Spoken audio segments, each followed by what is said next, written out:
Hi guys, you are watching CS Atul Jain classes. तो देखो, हम लोगों ने हाउस प्रॉपर्टी वाला चैप्टर शुरू किया हुआ था। कॉन्सेप्ट्स हमारे ऑलरेडी कवर अप हो चुके थे, हम उसके सिर्फ क्वेश्चंस डिस्कस कर रहे थे, राइट।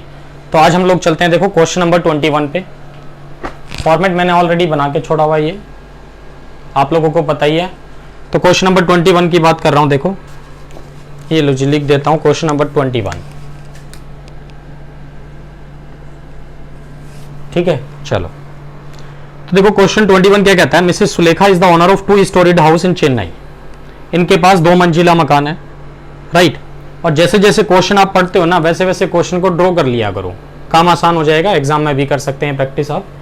तो क्या कहते हैं, देखो Mrs Sulekha is the owner of 2 storeyed house in Chennai. इनके पास 2 मंजिला मकान है, ये रहा 2 मंजिला मकान, right. She gets a monthly rent of 7,000 from her tenant in the ground floor. कहते हैं ग्राउंड फ्लोर पे जो टेनेंट है वहां से किराया कितना आता है, एक्चुअल रेंट आता है जी 7,000 पर मंथ, ठीक है। The first floor identical in all respect. कहते हैं फर्स्ट फ्लोर ग्राउंड फ्लोर दोनों आइडेंटिकल है। आइडेंटिकल का मतलब क्या होता है, एग्जैक्टली द सेम, मतलब सेम टू सेम, कलर भी सेम करा रखा है बंदे ने, राइट। तो जो फर्स्ट फ्लोर है identical in all respect with the ground floor used to be occupied by a friend of Mrs Sulekha. तो ये भी इन्होंने किराए पे दिया हुआ है, बट किसको किराए पे दे रखा है, किसी फ्रेंड को, राइट। किसी फ्रेंड को किराए पे दे रखा है। और इनसे किराया कितना चार्ज कर रही है, 5,000 पर मंथ। और इस वाले फ्लोर में इनकी जो फ्रेंड है वो कहां किस डेट तक रही, फ्रेंड स्टेट टिल 31 दिसंबर तक। उसके बाद इन्होंने क्या किया, 1 जनवरी से ये मकान किसी और को किराए पे दे दिया। कितने में, 7,000 पर मंथ में। क्लियर है बात। तो देखो ये वाला फ्लोर किराए पे कितना किराए पे दे रखा था, 7,000। ये वाला फ्लोर पहले तो 5,000 में किराए पे दे रखा था किसी फ्रेंड को, बट जब 1 जनवरी से किसी अननोन पार्टी को किराए पे दिया, 7,000 में दिया। तो इट मींस एक बात तो क्रिस्टल क्लियर हो गई कि दोनों ही प्रॉपर्टी का जो किराया है ना, एक्चुअल रेंट, वो 7,000 है। पहले जो 5,000 ये ले रहे थे, किस वजह से ले रहे थे, क्योंकि इनकी फ्रेंड थी वो। तो फ्रेंडशिप की वजह से एक्चुअल रेंट तो सफर कर ही सकता है, तो फ्रेंडशिप की वजह से किराया उससे कम ले रहे थे, ठीक है। तो अगर ये 7,000 नहीं भी होता ना, तो भी मैं क्या लेता, तो भी यहां फेयर रेंटल वैल्यू 7,000 ही लेके चलता। क्यों, क्योंकि देखो दोनों प्रॉपर्टी आइडेंटिकल है, एग्जैक्टली द सेम, ठीक। चलो, और कुछ बताया इन्होंने इसमें, नहीं जी, कहीं बताया वैकेंसी है फर्स्ट फ्लोर या सेकंड फ्लोर में, कहीं नहीं बताया, वैकेंसी कहीं नहीं है।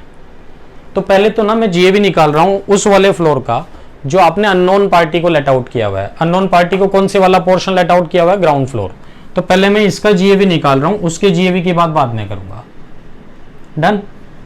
तो लो जी, ये स्पेस यूज कर लेता हूं मैं, ये हटा देता हूं अभी। लो जी,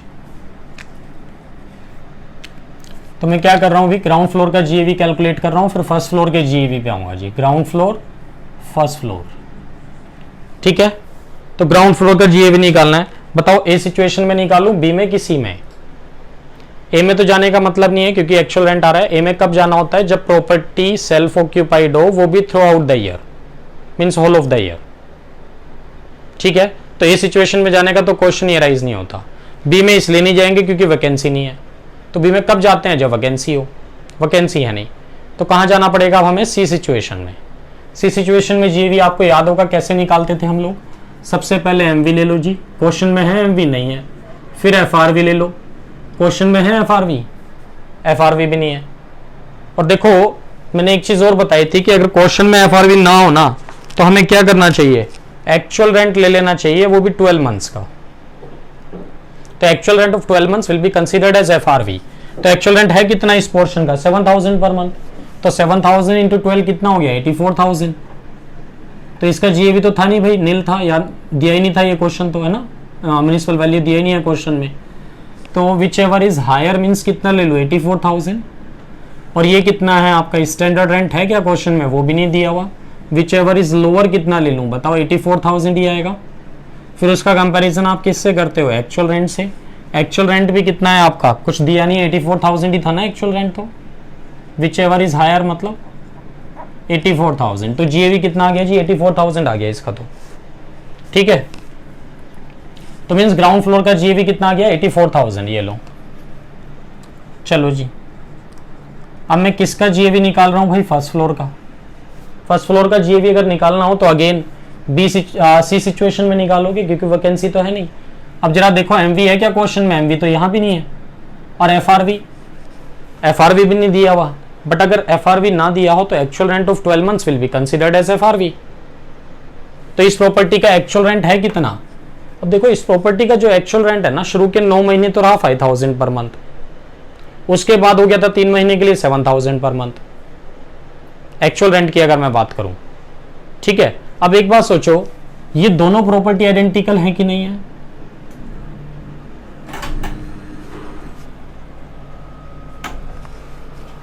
ये दोनों प्रॉपर्टी आइडेंटिकल है कि नहीं है? जब ये दोनों ही प्रॉपर्टी आइडेंटिकल हैं तो भाई ये तो आपने किसी फ्रेंड को किराए पे दे रखा था ना, तो फ्रेंडशिप की वजह से एक्चुअल रेंट तो सफर कर सकता है, क्या एफआरवी भी सफर करेगा? नहीं। तो मींस इसका जो एफआरवी है मुझे इसका एफआरवी कंसीडर कर लेना चाहिए। फर्स्ट फ्लोर तो किसी फ्रेंड को किराए पे दिया था ना आपने, और किराए की उस फ्रेंडशिप की वजह से एक्चुअल रेंट तो सफर कर सकता है बट एफआरवी सफर नहीं कर सकता। तो जो इसका एफआरवी है वही उसका एफआरवी है, तो एफआरवी तो मैं इसका वही लेके चलूंगा, कितना 84,000। क्यों? क्योंकि both the properties are identical. तो लो जी, इसका जीएवी निकाल देते हैं फर्स्ट फ्लोर का। कैसे निकालूं बताओ? एमवी तो है नहीं, एफआरवी कितना ले लूं? 84,000। क्यों? क्योंकि इसका भी 84 था। चलो विच एवर इज हायर, मतलब 84,000। फिर इसका कंपैरिजन किससे करते हो? स्टैंडर्ड रेंट से। वो है क्या? नहीं है जी। तो विच एवर इज लोअर मतलब वही आ गया 84,000। फिर अगर एक्चुअल रेंट की मैं बात करूँ यहाँ, तो भाई देखो एक्चुअल रेंट की बात तो ऐसी है कि 5,000 पर मंथ तो मिला 9 मंथ्स के लिए। उसके बाद कितना हो गया आपका 7,000 इंटू 3, है ना? तो ये कितना हो गया 45,000, ये कितना हो गया 21,000। तो 45 प्लस 21 कितना हो गया? ये 66,000 हो गया। क्लियर है मेरी बात कुछ? तो एक्चुअल रेंट कितना है यहाँ? 66,000। और देखो एक्सपेक्टेड रेंट कितना था? 84,000। अब इन दोनों में विच एवर इज हायर वही तो लेते हो आप, तो कितना आएगा? 84,000। तो जीएवी कितना कितना आया? इसका भी 84, उसका भी 84, दोनों का सेम हो गया।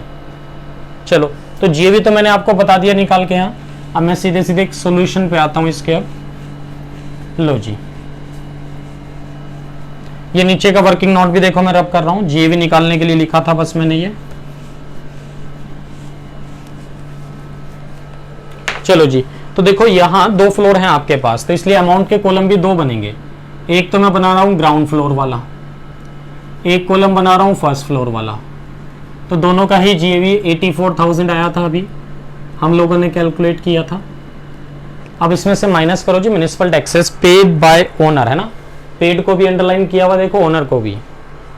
तो municipal taxes paid by owner है क्या? म्युनिसिपल टैक्सेस क्वेश्चन में कितने हैं? देखो 6,000 दिए हुए हैं। ये 6,000 ग्राउंड फ्लोर के हैं, फर्स्ट फ्लोर के हैं, ये ना दोनों फ्लोर के हैं। इट मीन्स 50-50 कर लो भाई, 3,000 इधर ले लो, 3,000 इधर ले लो, डन। तो एनएवी कितना आ गया? इसका 81,000 आ गया, इसका भी 81,000 आ गया। चलो जी, ये भी हो गया। अब आ जाओ डिडक्शंस अंडर सेक्शन 24 में। तो आपको पता ही है डिडक्शन अंडर सेक्शन 24 में 30% की फिक्स डिडक्शन देते हो आप, तो निकाल लेते हैं 30% बनता कितना है जी? 84,000 का 81,000 का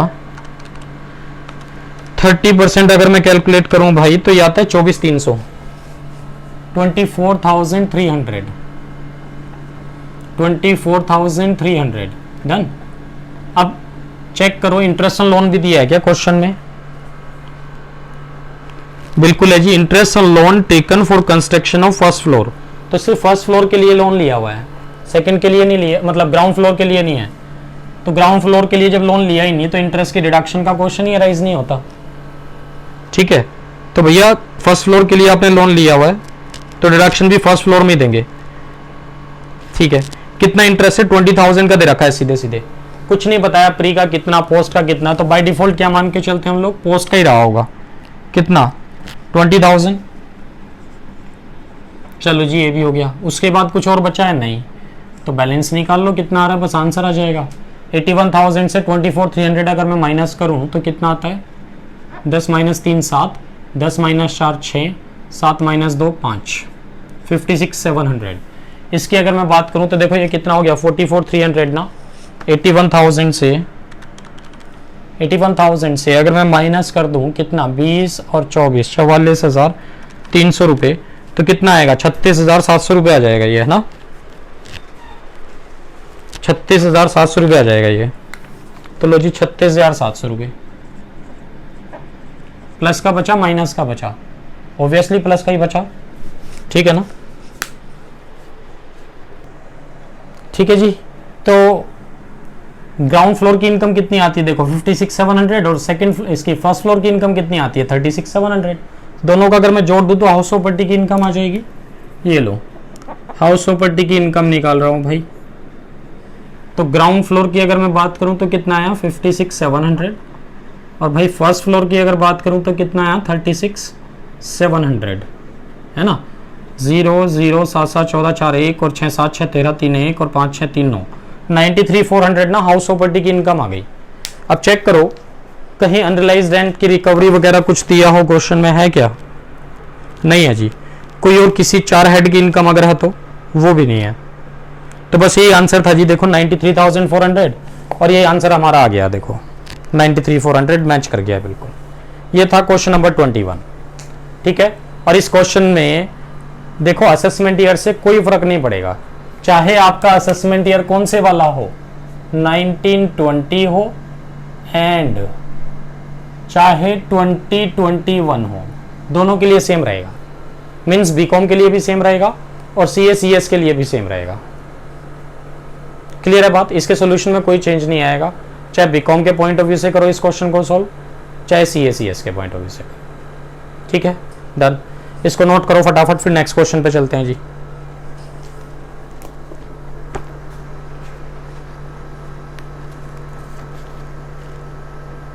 नोट कर लिया इसको, चले आगे नेक्स्ट क्वेश्चन पे चलो। चलो मैं इसको ड्रॉप कर देता हूं, फिर नेक्स्ट क्वेश्चन पे चलते हैं।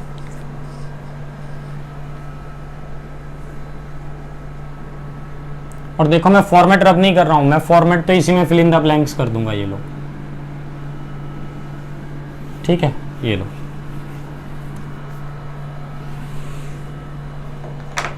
ठीक, तो इसी में फिल इन द ब्लैंक्स करूंगा मैं तो देखो भी नेक्स्ट क्वेश्चन हम लोग अब डिस्कस कर रहे हैं, क्वेश्चन नंबर 9, है ना। ये लो क्वेश्चन नंबर 9। क्वेश्चन नंबर 9 में देखो, mister Ghotak owns 2 houses which he occupied for his own residence. तो एक मिस्टर घोटक हैं, इनके पास 2 मकान हैं और दोनों के दोनों मकान में वो खुद रहता है। अब क्वेश्चन ये राइज होता है पहले कि क्या हम 2 प्रॉपर्टी को सेल्फ ऑक्यूपाइड ट्रीट कर सकते हैं। देखो अगर मैं बात करूं असेसमेंट ईयर 19-20 की, तो आप सिर्फ एक प्रॉपर्टी को सेल्फ ऑक्यूपाइड ट्रीट कर सकते हो। इसका मतलब दूसरी प्रॉपर्टी को डीम लेट आउट ट्रीट करना पड़ेगा। बट अगर मैं बात करूं किसकी, असेसमेंट ईयर 20-21 की, तो उस केस में आप 2 प्रॉपर्टी को सेल्फ ऑक्यूपाइड ट्रीट कर सकते हो।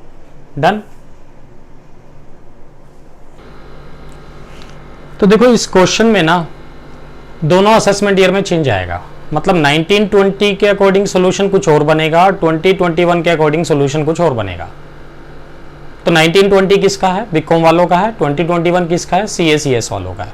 तो पहले मैं इसी क्वेश्चन को 1920 के अकॉर्डिंग सॉल्व करवा रहा हूं, फिर इसी क्वेश्चन को मैं 2021 के अकॉर्डिंग सॉल्व कराऊंगा। ठीक है, डिफरेंस भी पता लग जाएगा आपको। तो पहले किसके अकॉर्डिंग सॉल्व कर रहा हूं मैं, असेसमेंट ईयर 2019-20 किसका है, ये लो मैंने लिख दिया, बीकॉम के पॉइंट ऑफ व्यू से है ना। चलो जी बीकॉम के पॉइंट ऑफ व्यू से बात करते हैं पहले। तो देखो 2 मकान है और वैसे तो दोनों को सेल्फ ऑक्यूपाइड ट्रीट कर रहा है, बट क्या हम दोनों प्रॉपर्टी को सेल्फ ऑक्यूपाइड ट्रीट कर सकते हैं? बिल्कुल नहीं कर सकते जी। किसी भी एक को सेल्फ ऑक्यूपाइड ट्रीट करना है, दूसरे को डीम लेट आउट ट्रीट करना है। तो हमारे सामने क्वेश्चन क्या है कि हम किस प्रॉपर्टी को सेल्फ ऑक्यूपाइड ट्रीट करें, हाउस 1 को या हाउस 2 को। ठीक है, तो मैंने पहले भी आपको बताया था, जब भी इस तरह का क्वेश्चन हो ना, आप क्या करो इन द फर्स्ट इंस्टेंस कि all the properties are deemed let out. तो अभी मैं क्या मान के चल रहा हूं इन द फर्स्ट इंस्टेंस कि both the properties are deemed let out. तो देखो अगर दोनों को डीम्ड लेट आउट ट्रीट करूं तो जीएवी कैसे निकालूं, ए सिचुएशन में, बी में, किसी में? ए में तो सेल्फ ऑक्यूपाइड प्रॉपर्टी का जीएवी होता है, उसका तो मतलब नहीं है। बी में कब जाते हैं, जब क्वेश्चन में वैकेंसी भी हो। तो कहां जाना पड़ेगा, सी सिचुएशन में। तो सी सिचुएशन में जीएवी निकाल रहे हैं जी हम पहले। लो किसका, दोनों मकान का। सी सिचुएशन की बात कर रहा हूं, लो जीएवी निकालते हैं। तो जरा देखो हाउस 1 की अगर मैं पहले बात करूं तो भाई एमवी कितना है, म्युनिसिपल वैल्यू कितनी है क्वेश्चन में, 12,000 रुपए। फिर चेक करो एफआरवी कितना है, एफआरवी है जी 15,000। अब चेक करो इन दोनों में whichever is higher means 15,000। फिर उसका कंपैरिजन स्टैंडर्ड रेंट से, स्टैंडर्ड रेंट इज 9,000। इन दोनों में बताओ विच एवर इज लोअर क्या है, दैट इज 9,000। तो देखो क्वेश्चन में एक्चुअल रेंट तो है नहीं और हो भी नहीं सकता क्योंकि सेल्फ ऑक्यूपाइड है। सेल्फ ऑक्यूपाइड में तो एक्चुअल रेंट होने का मतलब ही नहीं ना भाई। तो ये जो 9,000 आया यही हमारा क्या बन जाएगा, जीएवी। तो लो जी हाउस 1 का जीएवी तो क्या आ गया आपका 9,000। अब मैं हाउस 2 में आ जाता हूं, हाउस 2 का जीएवी निकाल रहा हूं, डिम्ड लेट आउट मान के चल रहा हूं ना अभी तो। चलो ठीक है, तो भाई हाउस 2 का जीएवी निकाल लेते हैं। लो बताओ जी हाउस 2 में एमवी कितना है आपका, ये है 24,000। एफआरवी कितना है, एफआरवी है 27,000। Whichever is higher means 27,000।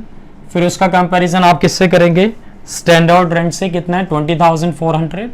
Whichever is lower है ना, विच एवर इज लोअर। तो भैया विच वन इज लोअर, 20,400। ये 20,400 आपका क्या है, एक्सपेक्टेड रेंट है ना। बताओ क्वेश्चन में एक्चुअल रेंट कितना है ही नहीं और हो भी नहीं सकता क्योंकि दोनों प्रॉपर्टी सेल्फ ऑक्यूपाइड थी। ये तो हम डिम लेट आउट मान के चल रहे हैं, तो इसलिए एक्चुअल रेंट का तो क्वेश्चन ही राइज नहीं होता। तो ये जो ईआर आया यही तो आपका जीएवी बन जाएगा, कितना 20,400। डन। तो जीएवी तो मैंने निकाल दिया जी। अब फुल पूरा क्वेश्चन सोल्व कर लेते हैं बस। ये बताओ municipal taxes paid by owner कितने हैं इस क्वेश्चन में। Municipal taxes paid by owner है जी 1800 एंड 2400, तो 1800 एंड 2400। बैलेंस निकालो जी, कितना आया, कितना है ये 18,000, ये कितना है 7,200 है ना। अब इसका 30% निकालो जी 7,200 का। 7,200 का 30% अगर मैं निकालूं तो ये आता है 2160, 2160 है ना। और इसका निकालूं 18,000 का तो 30%, ये आता है जी 5,400। चलो ये भी ठीक है। अब इंटरेस्ट लोन बोरोड पे आ जाओ। क्वेश्चन में कहीं इंटरेस्ट लोन बोरोड है क्या, बिल्कुल है जी। हाउस 1 का भी दिया हुआ है, हाउस 2 का भी दिया हुआ है। तो हाउस 1 का इंटरेस्ट लोन बोरोड कितना है, कुछ नहीं बताया ना, प्री का कितना, पोस्ट का कितना। तो क्या मान के चलूंगा, सारा पोस्ट वाला ही है बाय डिफॉल्ट। तो 3,000 इसका है इंटरेस्ट लोन, और इसका कितना है भाई इंटरेस्ट लोन, ये है 36,000 का। डन। चलो जी और बताओ क्वेश्चन में क्या है, और कुछ नहीं है जी। चलो ठीक है, अब आंसर निकाल देते हैं। ये लो, अब 7,200 से अगर मैं कितना माइनस करूं, 5,160 है ना। 7,200 में से माइनस करूं 5,160, ये आता है आपका 2,040। इसको बात करो 36 और 5 41,400 है ना। 41,400 माइनस 18,000 कर दूं तो कितना आता है 23,400। प्लस का माइनस का, ये माइनस का आता है भाई, और ये प्लस का है। 3 और 2 5, ठीक है। तो अगर मैं हाउस प्रॉपर्टी की इनकम की बात करूं, हाउस प्रॉपर्टी की इनकम, चलो जी, तो देखो H1 की इनकम कितनी आई हमारी 2040 पॉजिटिव है। H2 की इनकम कितनी है भाई 23,400, ये नेगेटिव है। तो नेट इफेक्ट क्या निकल आता है, 23,400 में से ना मैं माइनस कर दूं कितना 2040, ये आता है 21,360। तो 21,360 ना हाउस प्रॉपर्टी की इनकम आती है ये। अब देखो इस क्वेश्चन में कहीं रिकवरी वगैरह है क्या, कुछ रेंट वगैरह रियलाइज हुआ हो, नहीं जी कुछ नहीं है। दूसरी बात, इस क्वेश्चन में ना देखो अदर सोर्सेज की इनकम और दी हुई है, टेबल के जस्ट बाद दिया हुआ है mister Gotak also has income from interest on government securities amounting to 65,000 की इनकम दे रखी है, गवर्नमेंट सिक्योरिटी से इंटरेस्ट मिला है। तो ये जो इंटरेस्ट है ये तो अदर सोर्सेज की इनकम हुई। तो पहले तो ये देखो क्वेश्चन में पूछ क्या रहा है, हाउस प्रॉपर्टी की इनकम पूछ रहा है तो यही आंसर है। बट अगर वो पूछता है टैक्सेबल इनकम, तो इसका मतलब तो बाकी के 4 हेड की इनकम और क्लब करो, उसमें से डिडक्शन माइनस करो, तब टोटल इनकम निकल के आएगी। तो क्या पूछा है क्वेश्चन में उसने, mister Ghotak request you compute his total income, total income पूछ रहा है, तो इट मींस बाकी के 4 हेड की इनकम और जोड़ो अगर है तो, बट इसमें तो सिर्फ अदर सोर्सेज की इनकम दे रखी है ना आपको। कितनी है जी अदर सोर्सेज की इनकम? ये interest on government securities, interest on government securities ये है 65,000 का है ना। और देखो अगर चेक करोगे ना तो ये आपका प्रॉफिट था लॉस था? ये लॉस था भाई, 21,360 का माइनस का बचा था ये है ना, ये माइनस का था ये प्लस का था, तो ये माइनस का बचेगा। अब देखो जो था ये हाउस प्रॉपर्टी की इनकम नहीं है, ये हाउस प्रॉपर्टी का लॉस था। हाउस प्रॉपर्टी का लॉस तो आप किसी भी हेड से सेट ऑफ ले सकते हो, set of and carry forward of losses में पढ़ा था, ठीक है। तो मैंने क्या किया, इस लॉस का सेट ऑफ ले लिया अदर सोर्सेज से। तो अब चेक करो कितनी इनकम बचेगी, टोटल इनकम तो ये बचेगी जी आपकी 65,000 माइनस 21,360 है ना, ये आएगा 43,640, ये इनकम बचती है आपकी टोटल इनकम। तो अगर आपसे क्वेश्चन में एग्जाम में पूछे हाउस प्रॉपर्टी की इनकम बताओ तो क्या बताओगे कि सर लॉस है 21,360 का। अगर आपसे पूछे टोटल इनकम कितनी है तो क्या बताओगे 43,640 की इनकम है। डन। ये था जी क्वेश्चन नंबर 9 और वो भी असेसमेंट ईयर 1920 के अकॉर्डिंग। मैं चेक कर लेता हूं आंसर इसका एक बार मेरे पास अगर हुआ तो। क्वेश्चन नंबर 9 इसका आंसर नहीं है जी मेरे पास, वैसे सही है ये सॉल्यूशन। डन। तो अभी इस क्वेश्चन को मैं 2021 के अकॉर्डिंग सोल्व करूंगा CACS के पॉइंट ऑफ व्यू से। डन। अभी पहले इसको नोट करें बीकॉम वाले, फिर CACS पे आते हैं।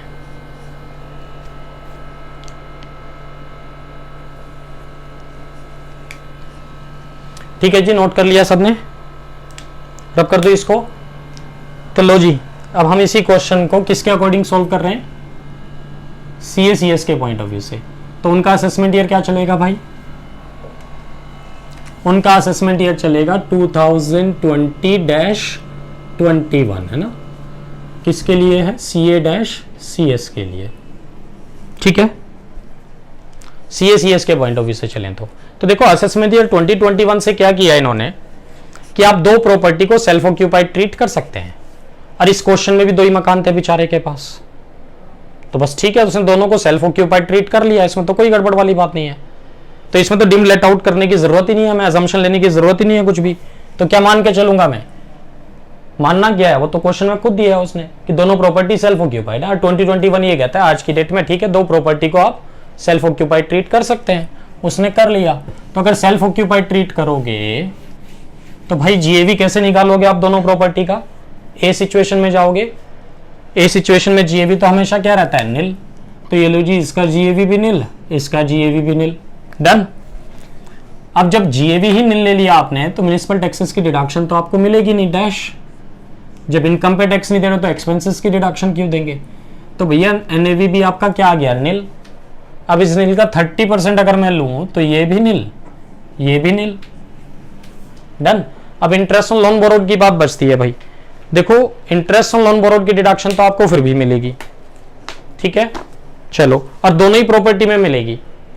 बट असेसमेंट ईयर 2021 में एक चेंज थोड़ा सा ये है कि 2 प्रॉपर्टी को सेल्फ ऑक्यूपाइड तो ट्रीट कर सकते हैं आप, but interest on loan borrowed की जो डिडक्शन मिलेगी ना आपको वो मैक्सिमम 2 लाख मिलेगी, चाहे वो 2 लाख की लिमिट आप एक पे ले लो चाहे दोनों पे ले लो।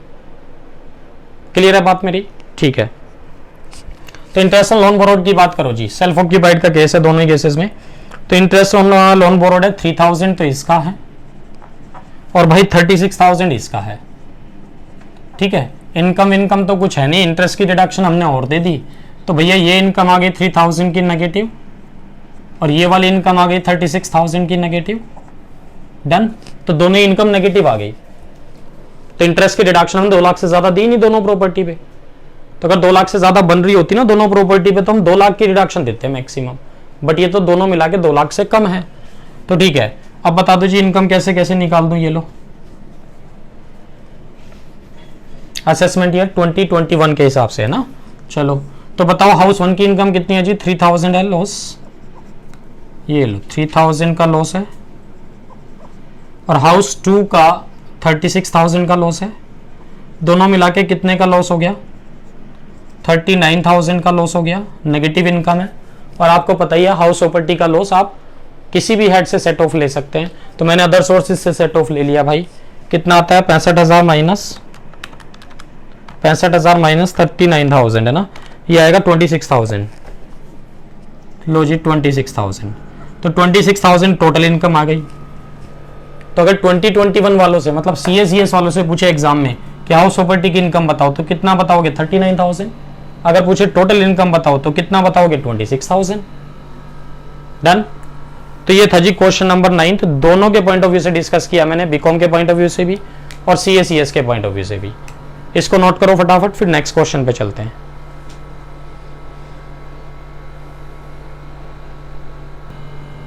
तो देखो भाई, नोट कर लिया सब लोगों ने ये क्वेश्चन नंबर 9, ठीक है। तो देखो आज के लिए हम लोग इतना ही रखते हैं। आपको ये वीडियो पसंद आया हो तो इसको लाइक करें और हमारे channel CS Atul Jain classes को सब्सक्राइब करें। Thanks for watching CS Atul Jain classes. तो देखो नेक्स्ट क्लास हमारी हाउस प्रॉपर्टी की लास्ट क्लास होगी। सारे कॉन्सेप्ट्स भी खत्म हो जाएंगे और सारे क्वेश्चंस भी हो जाएंगे हमारे कवर अप। डन। चलो जी, ऑल द बेस्ट।